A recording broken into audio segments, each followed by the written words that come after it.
പത്തനാപുരത്ത് കോൺഗ്രസിന്റെ പ്രതിഷേധ മാർച്ച്. KSRTC ബസ് സ്റ്റേഷനിലെ അപാകതകൾ ചൂണ്ടിക്കാണിക്കാനെത്തിയ യൂത്ത് കോൺഗ്രസ് നേതാവും പത്തനാപുരം കുണ്ടയം ഗ്രാമപഞ്ചായത്ത് അംഗവുമായ അഡ്വക്കേറ്റ് സാജു ഖാനെയും മറ്റു കോൺഗ്രസ് പ്രവർത്തകരെയും ATOയുടെ നേതൃത്വത്തിൽ അതിക്രമിച്ചു എന്നാരോപിച്ചായിരുന്നു പ്രതിഷേധം.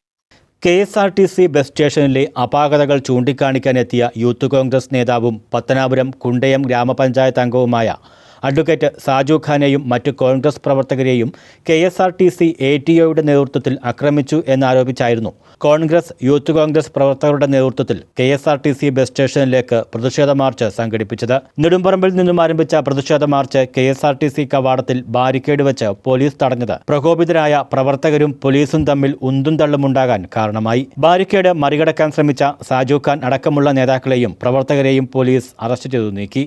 തുടർന്ന് അറസ്റ്റ് ചെയ്ത പ്രവർത്തകരെ മോചിപ്പിക്കണമെന്നാവശ്യപ്പെട്ട് പോലീസ് സ്റ്റേഷനിലേക്ക് മാർച്ച് നടത്തി.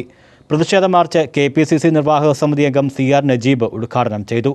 നേതാക്കളായ ബാബു മാത്യു പള്ളിത്തോപ്പിൽ, ഷിബു, സുധീർ മലയിൽ, TM Biju, MJ Yadukrishnan, Sheikh Pareed, Hunais PM, B Sahib, Biju വാഴയിൽ, ഷാജഹാൻ മാങ്കോട്, U നൌഷാദ് തുടങ്ങിയ നേതാക്കൾ പ്രതിഷേധത്തിന് നേതൃത്വം നൽകി. പോലീസ് അറസ്റ്റ് ചെയ്തവരെ പിന്നീട് കേസെടുത്ത് വിട്ടയച്ചു. News bureau, Pathanapuram.